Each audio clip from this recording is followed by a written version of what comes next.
I get it. When I came out of the pandemic and I had to relearn how to socialize, I was like, okay, like, how do I go about this? How do you even initiate a conversation? Practice, try stuff out, like really just figure out I, what I works for want to hang you. out.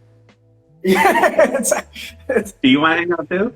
Can we go to the park? like, you cool? For Yeah. real, straight up. I think it's so important. Like really need to use these tools like the one we're using right now to connect and know that yes, this can be a really damaging tool. Like again, like just using this to compare yourself and just beat yourself Yes. down all the time.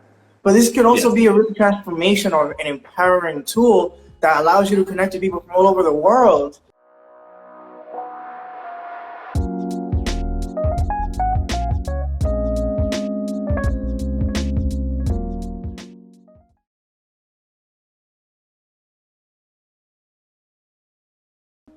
If you think about it, like, we are like a very interconnected society, especially with, like, look at the platform we're on. Yep. But at the same time, but think about this. I did an interview with this. I'm going to shout out this interview I just did, but you guys can see it for a little while. But I talked to this guy, this black man who is creating a social media platform, Mm. which is almost the antithesis of what Instagram and TikTok and all these other ones are for. To focus on community building, to focus more on actual intimate connections with people, and not just likes and followers, right? Mm. Which kind of builds this weird superiority differential, like, on these platforms, right? Like, I feel like my life is less than because you're living your best life every single day and I'm not. So I feel like I'm not, I don't measure up, which can, like, kind of sink me into a depressive episode. I could just be sad all the time, right? And I love that concept because, to me, the big reason why we're here and why we're talking about it is because we want to foster more connection, right? We don't want to feel like isolated and alone. But what's ironic is, in the most connected generation that we have ever been in human society, we're also feeling the most disconnected right now, right? Yeah. Isn't that a strange paradigm? We have all this technology to be very connected, to see what's going on with other people, to have empathy and feel, right? Again, feeling our feelings. But then at the same time, we have, like, this great comparison. I don't even know what you want to call it, man, but it seems rooted in a lot of the stuff that people share. And that makes me sad because, then again, I deal with the side effects of that. When they come in and they feel less than, they feel like their feelings don't matter. They feel like their life isn't as important. Like, it doesn't matter if they're here or not. That's the stuff I worry about. Those are the aspects of social media that I think we can change. Like, we need to change, because it's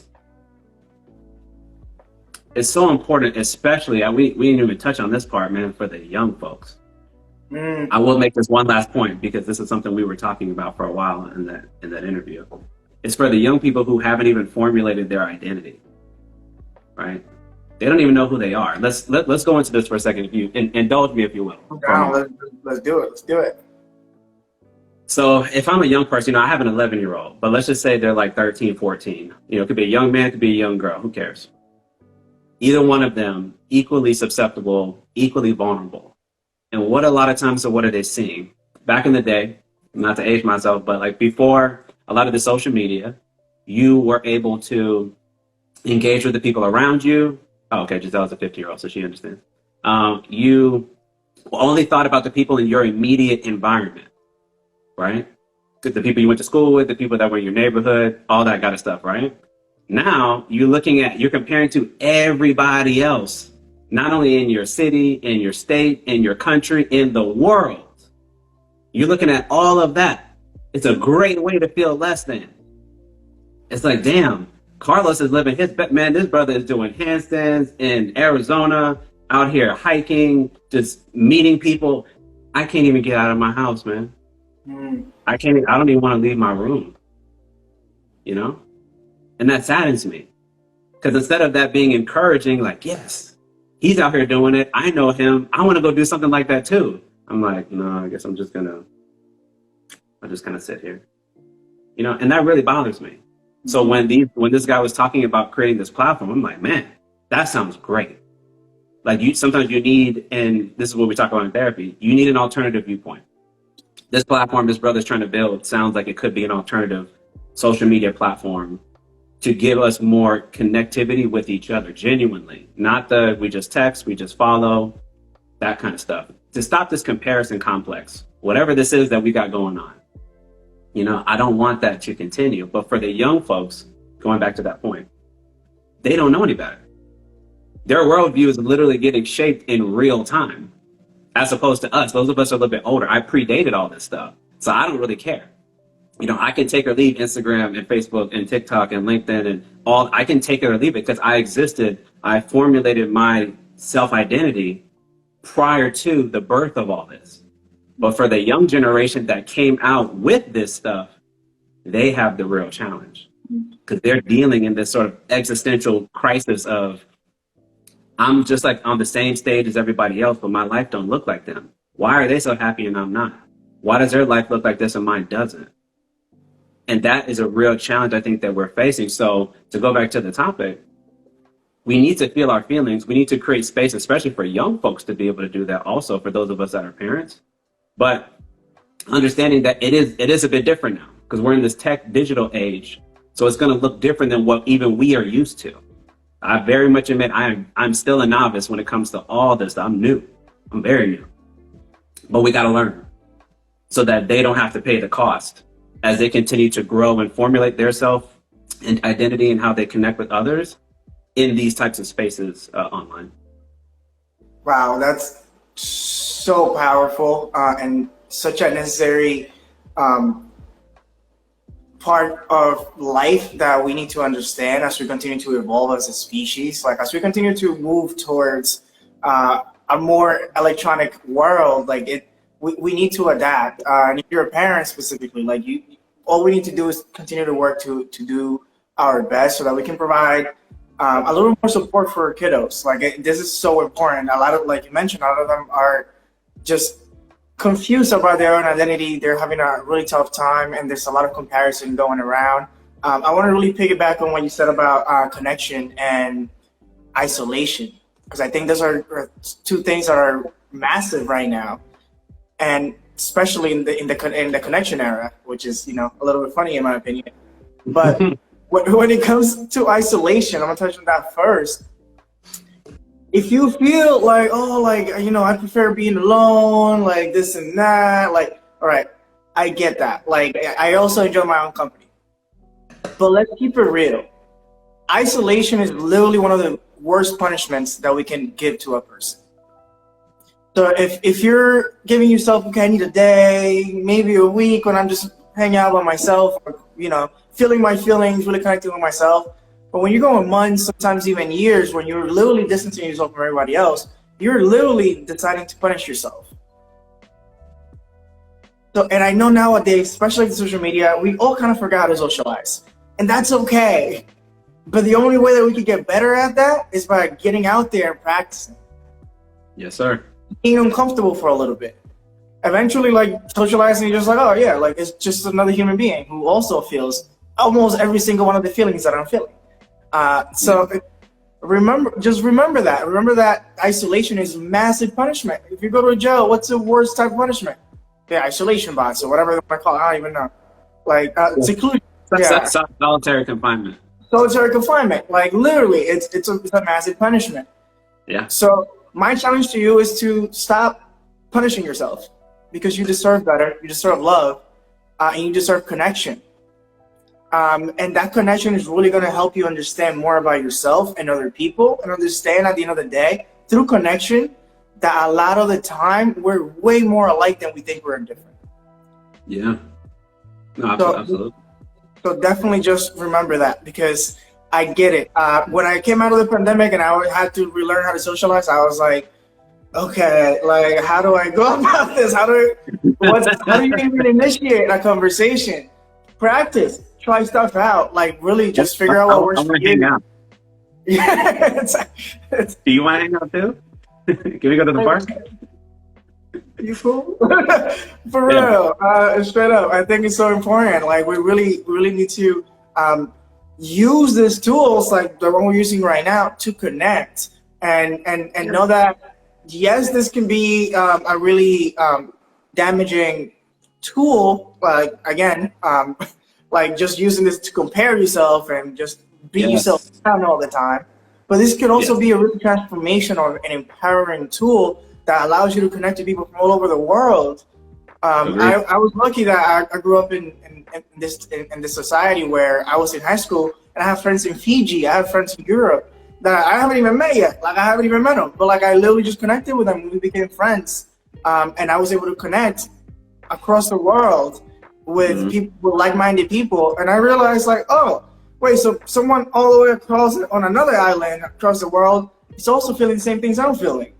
Oh, interesting. Like that, and then you start realizing, you start putting things together, and you realize, like I said before, we really are more alike than we are different. Like our differences, and again, there are differences, and that's what makes life beautiful. Because like I mentioned before, if we're all alike, it's pretty freaking boring. Like it's all gonna be like just really think of SpongeBob, like, hi, how are you? Like it's gonna be just really basic conversations all the time. Like that, those little differences, like those uniqueness in each and all of us really adds that spice, that touch to life. Like it really makes life a little bit better and more exciting. And like I'm having this conversation with RJ, I don't know what he's gonna say next, and that's amazing. Like that's beautiful. That's beautiful. Like that's what really makes life exciting. And yeah, I don't want to go on a tangent because I really would. But like, No. I'm posting a question to the group, but I'm gonna add to what you're saying. For real. I really like what you're saying.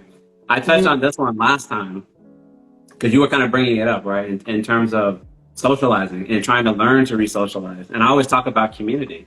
I was bringing it up again when I was talking to the person about the platform, because I think we're all thirsting for it. You know, like if you break down the essence of where we are and why we're struggling, it's because, again, how do you combat isolation? It's not just going out just to physically be outside, right? It's you got to feel like you have people around you that you want to be open with. To go to the point you were saying, I don't want to just everything be surface level. Can we go deep? Yes. Can we talk about the real? Or we got to always talk about, yeah, man, the football game was dope. Yeah, I bought this different lawnmower to cut my grass or whatever. Like, can we take it a step further and talk about challenges we have within ourselves, challenges we have within parenting, challenges we have in our relationships? Can we talk about the honest stuff?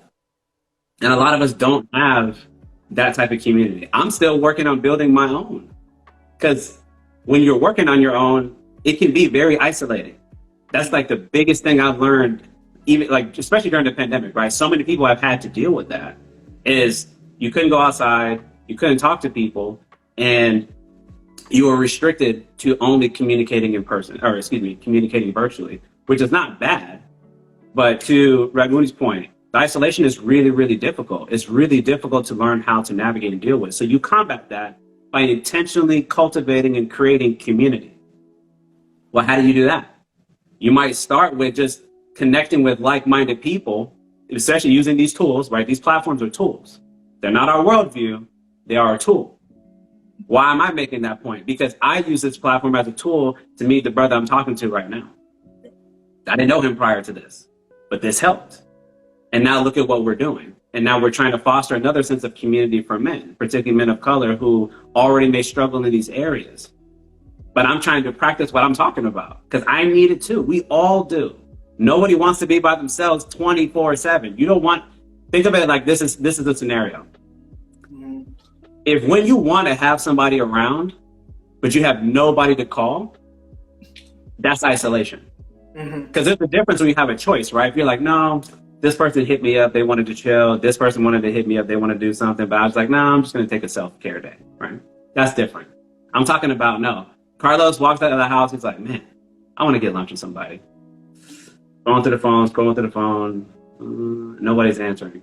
It's like, yo, this is lonely. You know, a lot of people are dealing with that.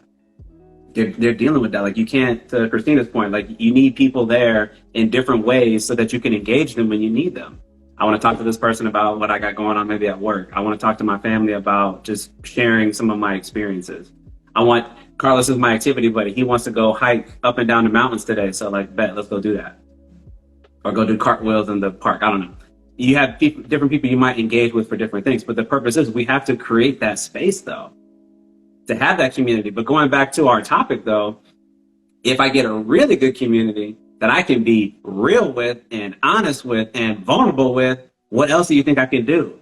I can feel my feelings with them, in front of them, share with them, connect with them. I can do all that because I'm not worried about, is he going to judge me? Is he laughing at me? Does he invalidate me? Does he make me feel guilty about feeling anything? Right? No, he's my boy, because we created and cultivated that community and that relationship over this period of time. And I need that in my life. And I think all of us really are searching for that in different ways. So I just want to put that out there. Like, I think for a lot of us, that might be like the root of why we find that we get isolated. But part of it is we have to do a lot of our own internal work and feel how we're feeling so that it's easier for us to extend our hand out and say, hey, I want to get to know you. Hey, I want us to engage in activities. Hey, I want to have these lived experiences that I can share with you. But it all does start with me. I got to do my own internal work in order to be willing to even take that risk, if that makes sense.